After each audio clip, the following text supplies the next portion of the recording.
నమస్తే, welcome to LJ news. బులెటిన్లో ముందుగా హెడ్లైన్స్ చూద్దాం. తెలుగుదేశం పార్టీ కార్యాలయంలో ఘనంగా ఉగాది పంచాంగ శ్రవణ కార్యక్రమం.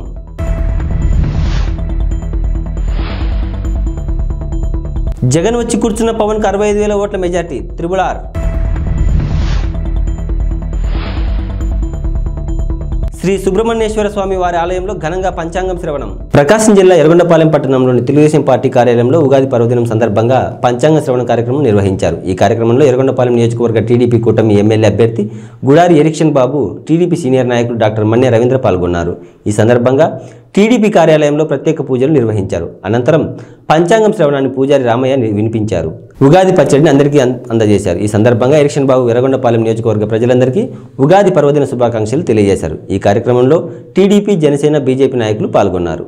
ఈ రోజు వరకు పోయినసారి మేము ఒక్కొక్క లబ్ధిదాడి 12.5 లక్షల రూపాయల డబ్బులు ఇస్తాం R&R ప్యాకేజ్ అంటే, ఇదే వైసీపీ నాయకులు మీరు అవి తీసుకోవద్దు, మేము ప్రభుత్వం వస్తుంది మీకు 18 లక్షల రూపాయల డబ్బులు ఇస్తామని చెప్పేసి ముంపు గ్రామాల నిర్వాసితులను మభ్యపెడితే, వాళ్ళు సరే వచ్చినా 18 లక్షలు ఇస్తారేమని చెప్పేసి ఆశతోటి ఓట్లన్నీ వేసి వేలకు వేలు మెజార్టీ ఎమ్మెల్యేని గెలిపిస్తే ఈరోజు ఎన్నికల నోటిఫికేషన్ కూడా ఇచ్చారు. ఒక్క రూపాయి కూడా ఈ ప్రభుత్వం ఇచ్చినటువంటి దాఖలా లేదు.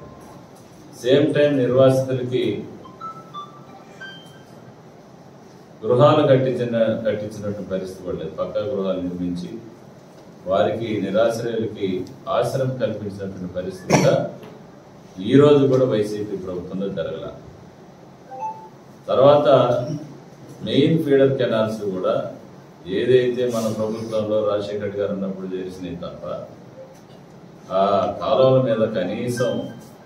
కాకినాడ జిల్లా గొల్లప్రోలు మండలం చేబ్రోలు జనసేనాని పవన్ నాగబాబును ఎంపీ రఘురామకృష్ణంరాజు కలిశారు. ఈ సందర్భంగా త్రిబుల్-ఆర్ విలేకరులతో మాట్లాడుతూ పవన్ నాగబాబుతో తనకు సన్నిహిత సంబంధాలు ఉన్నాయని తెలిపారు. రాష్ట్రాన్ని అరాచక శక్తుల నుంచి రక్షించుకోవాలన్నారు. జగన్ వచ్చి కూర్చున్న పిఠాపురంలో పవన్కు 65,000 ఓట్ల మెజార్టీ ఖాయమని, తాను ఎక్కడి నుంచి పోటీ చేసిన పవన్ వచ్చి ప్రచారం చేస్తారని రఘురామ అన్నారు. ఈరోజు ఉగాది సందర్భంగా పవర్ స్టార్ జనసేనాని పవన్ కళ్యాణ్ గారు పిఠాపురంలో ఒక ఇల్లు తీసుకొని ఈ పవిత్రమైన ఉగాది రోజున గృహప్రవేశం చేస్తున్న సందర్భంగా నేను వారిని కలిసి నా శుభాకాంక్షలు అందజేయడానికి వారి సమయం తీసుకుని నేను వచ్చి వారిని కలవడం జరిగింది. అందుకని వచ్చా. ఈ కూటమి ముగ్గురు కలవాలి, కలిసి రాష్ట్రాన్ని అప్పుల పాలు చేసి అరాచకం చేస్తున్న వ్యక్తిని బయటికి పంపాలి అంటే ముగ్గురు కలవాలి అని చాలా పట్టుదల పట్టి ముగ్గురిని ఒకటి చేసిన ఒక గొప్ప వ్యక్తి పవన్ కళ్యాణ్ గారు. సో అటువంటి నాయకుడిని ఈ పవిత్రమైన ఉగాది రోజు కలిసి ఆయన జనసేన సహకారంతో రాబోయే రోజుల్లో మనకున్న ఈ రాష్ట్రానికి పట్టిన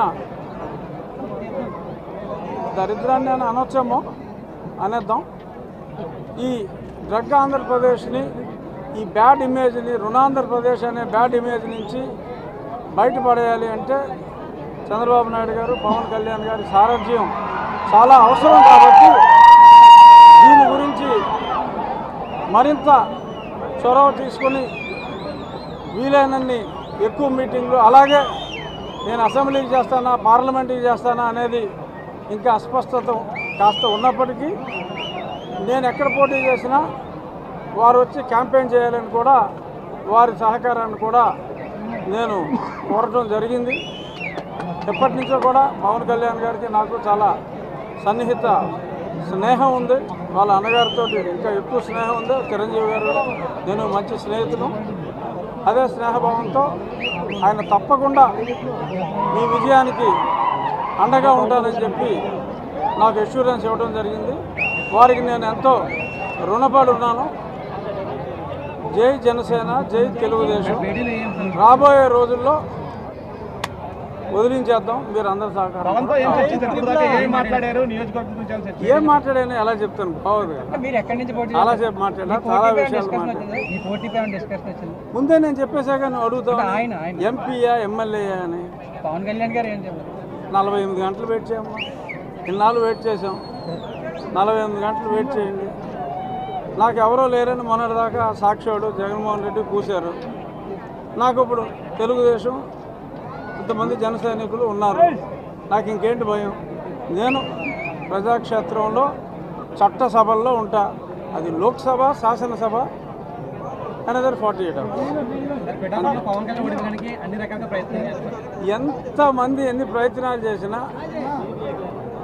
28% అంటే 65,000 పైగా మెజారిటీతో ఆయన నెగ్గుతారు.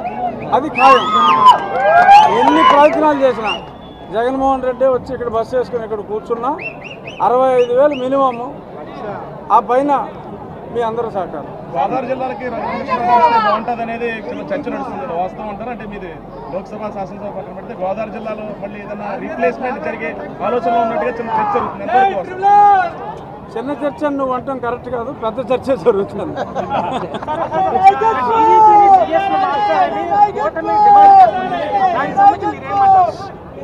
డెఫినెట్గా ఆ మార్పు జరుగుతుంది. ఇవాళ ఒకరిని లేపేశారు కదా, కొల్లి రఘురామరెడ్డి. అన్ని కేసులు చంద్రబాబు నాయుడు గారి మీద నానా దొంగ కేసులు పెట్టాడు. అతను అస్సాం పంపడం జరిగింది. వీళ్ళు కూడా లేపుతారు. టైం, కొంచెం ఓర్పు.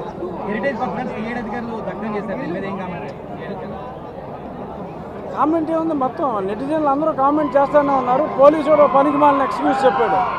ఏంటి పోలీసుడు చెప్పింది? మేము కొన్ని జెరాక్స్లు సరిగ్గా రాకపోతే రాని తగలేడుతూ ఉన్నారు. ఓన్లీ హెరిటేజ్ కాగితాలే జెరాక్స్లు సరిగ్గా రాలేదా? ఏదో చంటి పిల్లడు చెప్పినట్టు చెప్తున్నారు. సో వాళ్ళందరూ పాపులు శిక్షించబడుదురు. పొత్తులో భాగంగా చాలా మంది సీనియర్లకి టికెట్ రాలేదు. అందులో అనపర్తి ఇంకా ఆయన పోరాటం చేస్తామన్నారు. బీజేపీని రీప్లేస్ చేయడానికి టికెట్ ఉంది. అందులో మీరు ఉన్నారు, ఇంకా చాలా మంది సీనియర్లు ఉన్నారు. మా అందరికీ ఒకసారి న్యాయం జరుగుతుంది అనుకుంటున్నాను. Thank you. కళ్యాణ్ గారు వచ్చేస్తారు. ప్రమాదవశాత్తు కాలిపోయిన డంపింగ్ యార్డుపై తెలుగుదేశం పార్టీ చెత్త రాజకీయాలు చేయడం తగదని వైఎస్ఆర్సీపీ కార్పొరేటర్ జ్ఞాన జగదీష్, మాజీ మహిళా అధ్యక్షురాలు గాయత్రీదేవి అన్నారు. ఈ సందర్భంగా వారు మాట్లాడుతూ చిత్తూరులోని స్థానిక సంతపేటలో ఉన్న డంపింగ్ యార్డు ప్రమాదవశాత్తు కాలిందన్నారు. వెంటనే మున్సిపల్ కమిషనర్, స్థానిక కార్పొరేటర్ నాయకులు, స్థానిక ప్రజలు స్పందించడంతో పెద్ద ప్రమాదం నుండి మంటలను అదుపు చేయడం జరిగిందన్నారు. సహాయక చర్యల్లో భాగంగా స్థానికులను సురక్షిత ప్రాంతాలకు తరలించడం జరిగిందన్నారు. వెంటనే చిత్తూరు నియోజకవర్గ ఎమ్మెల్యే స్పందించి వారికి కావాల్సిన ఏర్పాటు చేసి సహాయ సహకారాలు అందించడంతో పెనుముప్పు తప్పిందన్నారు. కమిషనర్ గారు రావడం, నాకు కూడా ఫోన్ చేశారు. నేను కమిషనర్ గారు ఇద్దరు వెళ్ళాం. వెళ్ళి చూస్తేనే చాలా ఫైర్ అయితే ఎక్కువ రావడం జరిగింది. ఇమీడియట్గా ఫైర్ ఇంజన్తో దాన్ని ఆపేదానికి ట్రై చేశారు. ఒక ఫైర్ ఇంజన్తో సరిపోవడం లేదనేసి మళ్ళీ వెంటనే పక్కనే ఉన్న పలమనేరు నుంచి మళ్ళీ అదేవిధంగా మెడికల్ సిబ్బందితో మాట్లాడి అయినా ఏదైనా నైట్లో ఏదైనా జరిగితే ఇమీడియట్గా ఒక మెడికల్ సిబ్బంది వాళ్ళకి కూడా ఇన్స్ట్రక్షన్స్ ఇవ్వడం జరిగింది. ఆయన ఎక్కడ కానీ నేను ఈ పని చేస్తాననేసి ఎక్కడ కూడా చెప్పలేదు. చేసిందంతా ఆయన చెప్పుకునేది మీరా? బాగా ఆలోచించండి. ప్రజలు కూడా ఒకటి గమనించాల్సింది ఏమరా అంటే, ఈ మధ్యలో సంతపేటలో దాదాపు ఫిబ్రవరి ఒక 2 months బిఫోర్ కూడా విజయానంద రెడ్డి గారి పర్యటన వచ్చినప్పుడు ఎవరు అడగకముందే డంపింగ్ యార్డ్ తీసేస్తాననేసి ఆయన ప్రామిస్ చేశారు. ప్రజలకు అందరూ తెలుసు. మళ్ళీ ఈ మధ్యలో 46వ డివిజన్లో మన పులికంటి గోపి గారు వాళ్ళ ఇంటి దగ్గర మళ్ళీ ఒక మీటింగ్ పెడితే అప్పుడు కూడా ప్రజల్లో దాదాపు 1000 మంది ప్రజలు మళ్ళీ కూడా ప్రామిస్ చేశారు, నేను ఎమ్మెల్యే అయిన వెంటనే డంపింగ్ యార్డ్ తీసేస్తాను అని. ఇట్లా ఆయన పదే సంతపేటకు వచ్చేటప్పుడు డంపింగ్ యార్డ్ గురించి ఆయన స్పందిస్తారు. మాకు సెంట్రల్ స్కూల్ కూడా మాకు చేసి మేము సంతపేటకు వేరే మోడల్గా చేస్తామన్నారు. డంపింగ్ యార్డ్ ఖాళీ చేస్తూ అక్కడ ఒక సుందరమైన నగరంలో ఉండే వాళ్ళు వాకర్స్ వచ్చేలాగా దాన్ని చేయిస్తూ మా ముందర కలెక్టర్ గారితో కూడా మాట్లాడిన సందర్భాలు ఉన్నాయి. కానీ మేము ఏ రోజు ఎవరికి చెప్పుకోలేదు. ఎందుకంటే ఏదో చేస్తారు, ఎవరు చేస్తే వాళ్ళకి చెప్పుది. మనకు కావాల్సింది డంప్ యార్డ్ అనేది ఆడ ఉండకూడదు. స్థానికంగా ఈరోజు కూడా ఆడ సిపిఐ నాయకులు ఉన్నారు. మీరెవరైనా వస్తే కూడా రేపు పొద్దున 9 గంటలకు మీరు ఎవరైనా రండి. ఎవరు దీని గురించి చేసినారు, ఏం చేసినారు అనేది మేము వాళ్ళని కూర్చేస్తాం. అక్కడ ఉండే స్థానికులతో, ఆయన కూడా స్థానికుడు. ఈయన గురజాల జగన్మోహన్ గారు డంప్ యార్డ్కి పరిగెత్తారు. మీరు ఇదే చిత్తూరులో ఆల్మోస్ట్ 1.5 month నుంచి మీరు ఉన్నట్టున్నారు, అంటే తిరుగుతున్నట్టున్నారు. ఇప్పుడు సీటు మీకు కేటాయించారన్నప్పటి నుంచి మీరు తిరుగుతున్నట్టున్నారు. ఈ 1.5 నెలగానో ఈ 2 నెలలుగానో మీరు చేసిన, నేను చిత్తూరు మీద చాలా ఎక్సర్సైజ్ చేసినాను అన్నారు కదా, ఈ 1.5-2 నెలల నుంచి మీ దృష్టికి ఈ డంప్ యార్డ్ గురించి, అక్కడ ఉంటున్న ప్రజల గురించి మీరు ఏ నిమిషమైనా మీ ఆలోచనకు తట్టిందా? లేదు ఆ లోకల్గా ఉన్న సోకాల్డ్ నాయకులు ఎవరైనా మీ దృష్టికి తీసుకొచ్చారా? తీసుకొచ్చుంటే మీరు అక్కడ ఉన్న వాళ్ళకి ముందుగానే, అంటే ఇప్పుడు ఇన్సిడెంట్ జరిగిందని అక్కడికి వెళ్ళడం కాదు, జరగక మునుపు మీరు ఏదైనా హామీ ఇచ్చి మీకు అందరికీ మేము ఉన్నామని చెప్పుంటే అప్పుడు అక్కడ ఉన్న ప్రజలు నమ్మేవారేమో. విజయానంద రెడ్డి గారు ఆల్మోస్ట్ ఆయన ప్రజల్లోకి వచ్చినప్పటి నుంచి దాని మీద నిరంతరం ఎక్సర్సైజ్ చేస్తున్నారు. గుంటూరు జిల్లా పొన్నూరులోని 16-17 వార్డులో తెలుగుదేశం పార్టీ అభ్యర్థి ధూళిపాల నరేంద్ర కుమార్ ఎన్నికల ప్రచారం నిర్వహించారు. జనసేన తెలుగుదేశం పార్టీ బీజేపీ ఉమ్మడి అభ్యర్థిగా భారీ మెజార్టీతో గెలిపించాలని అన్నారు. గత ప్రభుత్వంలో ప్రజలు చాలా ఇబ్బందులు పడ్డారని, అన్ని రంగాల్లో ఆంధ్రప్రదేశ్ వెనుక పడిపోయిందని ఆయన వ్యాఖ్యానించారు. రానున్న మన ప్రభుత్వం పేదల పార్టీ అని, చంద్రబాబు నాయుడు ఆధ్వర్యంలో ఎంతో అభివృద్ధి చెందుతుందని అన్నారు. ఈ కార్యక్రమంలో కార్యకర్తలు, నాయకులు, అభిమానులు పాల్గొన్నారు.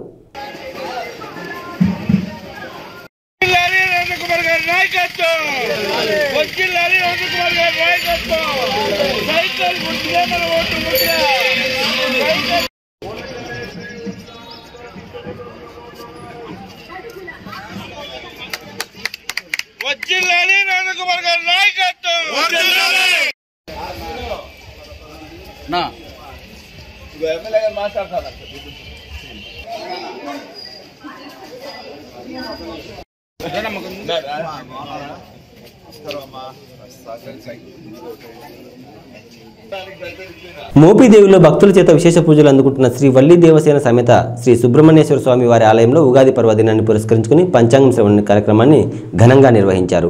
ఆలయ సహాయ కమిషనర్ నల్లం సూర్య చక్రధరరావు ఆధ్వర్యంలో శ్రీ క్రోధినామ సంవత్సరాన్ని పురస్కరించుకుని ఆలయంలో ప్రత్యేక పూజల అనంతరం పంచాంగ శ్రవణం ప్రాముఖ్యతను ఆలయ ప్రధాన అర్చకులు బుద్ధు పవన్ కుమార్ శర్మ వివరించారు. అలాగే దక్షిణ కాశీగా పేరుగాంచిన పెదకల్లేపల్లి గ్రామంలో వేంచేసి ఉన్న శ్రీ దుర్గా పార్వతి సమేత శ్రీ నాగేశ్వర స్వామి వారి ఆలయంలో పంచాంగ శ్రవణాన్ని ఘనాపాటి నౌడూరి విశ్వనాథ సుబ్రహ్మణ్య శర్మ అందించారు.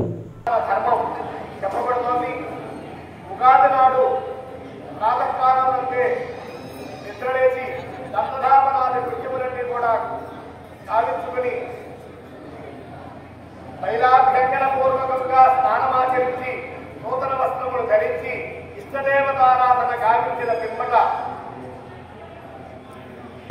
మేళవించినటువంటి పదార్థాన్ని తీసుకున్నచో ఆ సంవత్సర కాలమంతా కూడా మనందరికీ కూడా శుభఫలితములు ఉంటాయని చెప్పి ఈ పంచాంగ శ్రవణం వల్ల మనకి తెలియబడుతోంది. సుబ్రహ్మణ్యేశ్వర స్వామి వారిని మనసారా వేడుకుంటూ స్వస్తి ప్రజాభ్య పరిపాలయంత న్యాయేన మార్గేణ మహిమహీషాః లోకార్థమస్తాః సుఖినో భవంతు కాలే మనసు పర్జన్యః పృథివీయాః అపుత్రాః పుత్రిణ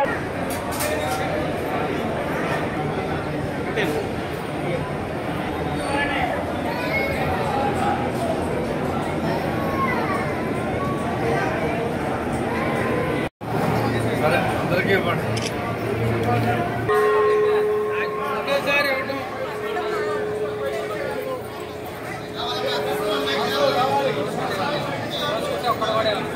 ఉగాది సన్మానం జరుగుతోంది. ఎండోమెంట్ వారి ఆదేశానుసారం కార్యనిర్వహణాధికారి శ్రీ సూర్య చక్రధరరావు గారి చేతుల మీదుగా 10,116 రూపాయలతో సన్మానం గావించబడుతోంది. శేషాయ శివాయ శివమూర్తే బ్రహ్మాండవాహదేవాయ నాగరాజాయ తే నమః. కృష్ణా జిల్లా మోపిదేవి మండలం మోపిదేవి గ్రామంలో వేంచేసి ఉన్న శ్రీవల్లి దేవసేన సమేత శ్రీ సుబ్రహ్మణ్యేశ్వర స్వామివారి దేవాలయం నందు ఈరోజు ప్రత్యేకంగా ఉదయం 11 గంటలకి శ్రీ కోధినామ సంవత్సర ఉగాది సంవత్సర పంచాంగ శ్రవణ కార్యక్రమం అత్యంత వైభవంగా జరిగింది. ఈ ఉగాది పర్వదినం సందర్భంగా పంచాంగ శ్రవణ కార్యక్రమం అనేది తిథి వార నక్షత్ర యోగ కరణముల గురించి తెలుసుకున్నట్టే పంచాంగ శ్రవణ కార్యక్రమం. ఈ పంచాంగ శ్రవణం వినటం వల్ల ఈ కార్యక్రమానికి వచ్చేసినటువంటి భక్తులందరికీ కూడా పంచాంగ శ్రవణం వినటం వల్ల వారి వారి నక్షత్రాలు, తిథి, అలాగే వారికి ఉన్నటువంటి యోగకరణాలన్నీ కూడా ఈ పంచాంగంలో తెలుస్తూ ఉంటాయి. కావున ప్రతి ఒక్కరూ కూడా ఈ తిదివార నక్షత్రాలన్నింటినీ కలిపేటటువంటి ఈ పంచాంగ శ్రవణాన్ని వీక్షించినందుకు వారి సుబ్రహ్మణ్యేశ్వర స్వామి వారి కరుణాకటాక్ష వీక్షణ పొంది సుబ్రహ్మణ్యేశ్వర స్వామి తీర్థప్రసాదాలు పొందవలసిందిగా కోరుచున్నారు. మోపిదేవి మండలం మోపిదేవి గ్రామంలో వేయించేస్తున్న స్వయంభూ ఒలి దేవస్థాన సమేత సుబ్రహ్మణ్యేశ్వర స్వామివారి దేవస్థానంలో ఈరోజు మరి మంగళవారం ఉగాది పర్వదినాన్ని పురస్కరించుకుని భక్తులు అతి సంఖ్యలో వచ్చారు. వీళ్ళందరికీ కూడా శేఖర దర్శనం ఏర్పాట్లు, అలాగే పూజలు, అలాగే స్వామివారి యొక్క కళ్యాణం, స్వామివారి యొక్క నిత్యాభిషేకాలు అన్నింటికి కూడా శేఖరంగా జరిగేటటువంటి రకాల ఏర్పాటు చేయడం జరిగింది. మరి ఇవాళ మంగళవారం ఈ యొక్క పంచాంగ శ్రవణ కార్యక్రమం కూడా ఉగాది పర్వదినాన్ని పురస్కరించుకుని మా యొక్క గణపాటి గారి చేత మరి ఇక్కడ అంగరంగ వైభవంగా భక్తుల సమక్షంలో జరిగింది. అలాగే రాష్ట్ర ప్రభుత్వం యొక్క వారి యొక్క ఆదేశాల మేరకు 65 సంవత్సరాలు దాటిన అర్చక స్వామి అయిన మరి శ్రీకాకుళేంద్ర స్వామి వారి దేవస్థానంలో పనిచేస్తున్న ప్రధాన అర్చకులు భాస్కరాచార్యులు గారికి ఈ రోజున రాష్ట్ర ప్రభుత్వం ఇన్స్ట్రక్షన్స్ ప్రకారం 10,116 రూపాయలు వారికి గౌరవవేతనంగాను, అలాగే ఒక నూతన పంచి తోటి దుస్సాలతోటి ఆయన సత్కరించడం కూడా జరిగింది.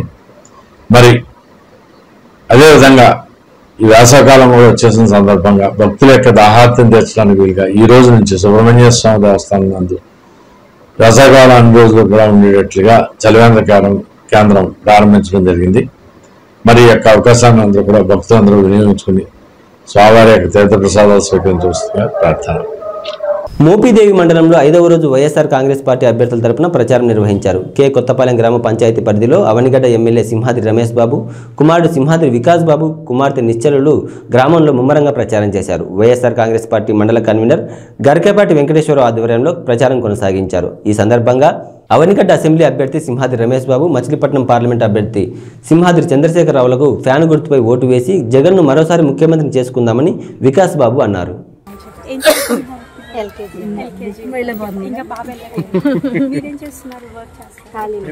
మే 13వ తారీఖున ఎలక్షన్ జరుగుతుంది.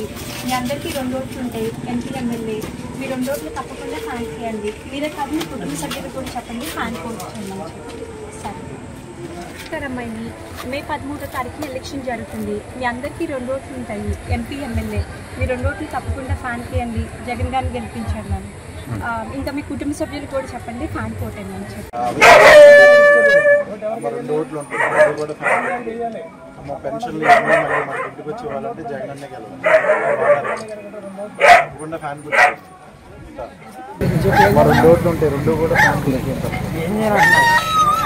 సికింద్రాబాద్ ఫోన్ ట్యాపింగ్ వ్యవహారంలో నిందితుడిగా ఉన్న రాధాకిషన్ రావును గాంధీకి తీసుకువచ్చారు. రాధాకిషన్ రావుకు గాంధీలో వైద్య పరీక్షలు నిర్వహించారు. అనంతరం నాంపల్లి కోర్టుకు తరలించారు. దాదాపు 15 నిమిషాల పాటు గాంధీ ఆసుపత్రిలో వైద్య పరీక్షలు నిర్వహించారు.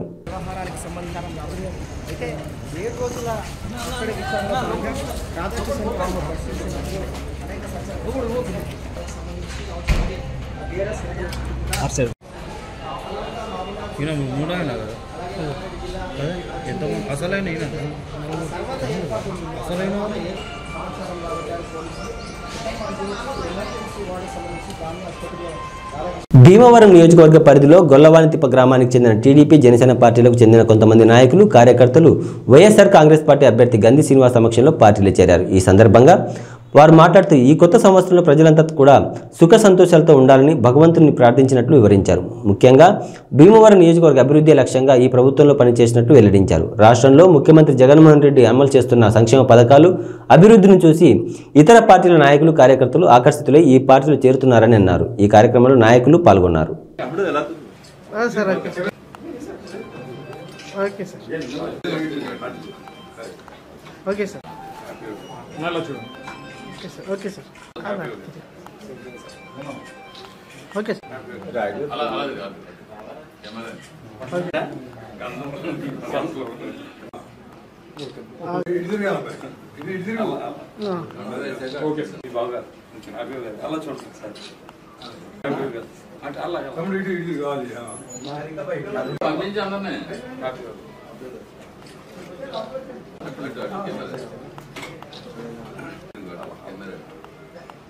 Okay sir.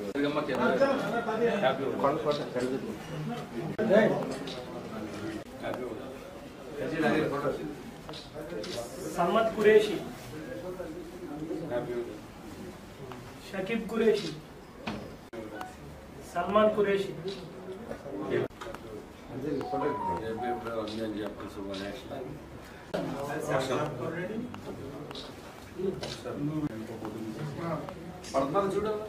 చూడమ్మా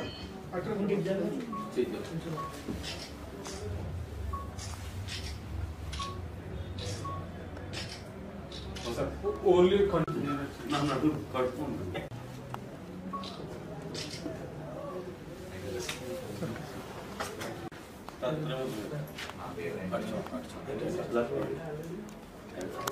కసినకోటి దుర్గారావు, రూపాదేవి, హరిచందన, ప్రియాంక,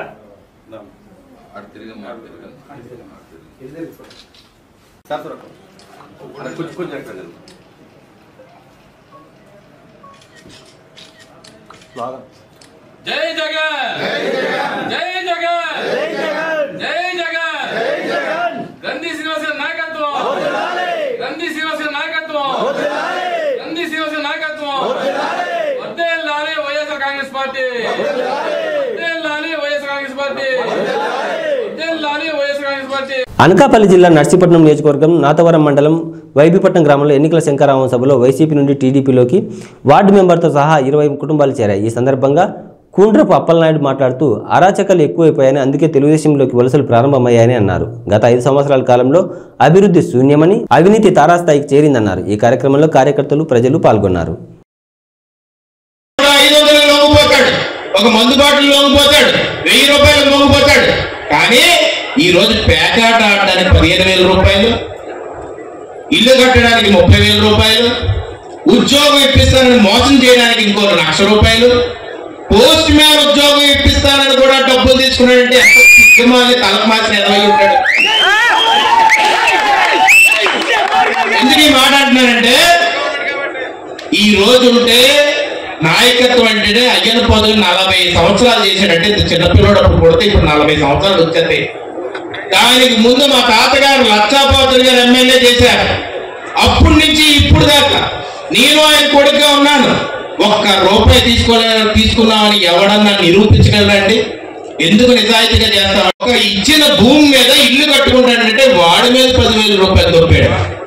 పాపం మన ఆత్మగౌరవాన్ని దెబ్బతీసి మన పిల్లల ఉద్యోగాల కోసం ఆ 3 లక్షల రూపాయలు 2 లక్షల రూపాయలు దొబ్బేస్తుంటే మనం ఏం చేయలేక ఈ అరాచకాన్ని భరిస్తున్నాం, ఓర్పుతో భరిస్తున్నాం. రేపు ఇంకో 30 రోజుల్లో నేను ఒకటే చెప్తున్నాను, ఈ ఊర్లో అన్యాయం అయిపోయిన ప్రతి ఒక్కరికి నేను చెప్తున్నాను, ఈ రోజు ఎవరైతే ఈ అన్యాయాలు చేశారో వాళ్ళందరికీ శిక్ష పడేదాకా నిద్రపోనని చెప్పి సందర్భంగా సవరంగా మనం చెప్తున్నాం. ఎందుకు ఈ మాట అంటానంటే, చరిత్రలో ఎప్పుడూ లేదు ఈ అరాచకాలు. నర్సీపట్నంలో ఎప్పుడు అయ్యేది ప్రజలు చేయలేదు. వైసీపీ నాయకుడైనా టీడీపీ నాయకుడైనా మనం వేసిన రోడ్డు మీద నడుస్తారు కదా. జగన్మోహన్ రెడ్డి వేసిన అన్ని అక్కడ ఏ భూమి ఉంటుంది, ఏ భూమి పాపం దాన్ని ఫాలో అయ్యి మొత్తం చెట్లను నరికేసి అమ్మి దెబ్బరి. మొట్టమొదట చేసిన పుణ్య కార్యక్రమం ఏంటంటే ఊళ్ళో చెట్లను నరికి అమ్మి దెబ్బరి. పాపం గర్వం కష్టం. యాక్చువల్గా చెప్పాలంటే ఈతలో సంపాదించుకోవాలంటే భగవంతుడు అవకాశం వచ్చింది, అధికారం అనే అవకాశం. దాన్ని ఎలా ఎంచుకోవాలా అనే నిరంతరం పాటుపడి దానికోసం కష్టపడ్డారు. దానికోసం చెప్పారు. నిద్రపోకుండా దుమ్ము చూస్తూ ఊరంతా పాడైనా చేసి మొత్తం తప్పేసి 50 రూపాయలు చొప్పున అమ్మేసి ట్రాక్టర్ 50 రూపాయలు చొప్పున, అంటే తోలుకున్నందుకు, ట్రాక్టర్ తోలుకున్నందుకు. అయితే సరే, ఇది ప్రజలు ఇబ్బంది పడుతున్నారు, కష్టాలు ఇబ్బంది పడుతున్నాయి, పిల్లలు చదువుకోలేక ఇబ్బంది పడుతున్నారు, గ్రామం ఇళ్ళ నుండి కష్టపడుతుందని చెప్తుంది. మేము ఏం చేసామంటే మైన్స్ డిపార్ట్మెంట్ కంపౌండ్ ఇచ్చాం, ఆర్టీఓ కూడా. సార్ ఆవేళ విజయబాబు గారు కూడా ఆర్టీఓ ఆఫీస్కి ఏదో కార్యక్రమం వెళ్తే విజయబాబు గారితో వెళ్ళి ఇవి ఈ బులెటిన్ విశేషాలు. మరో బులెటిన్లో మళ్ళీ కలుద్దాం. అంతవరకు నమస్కారం.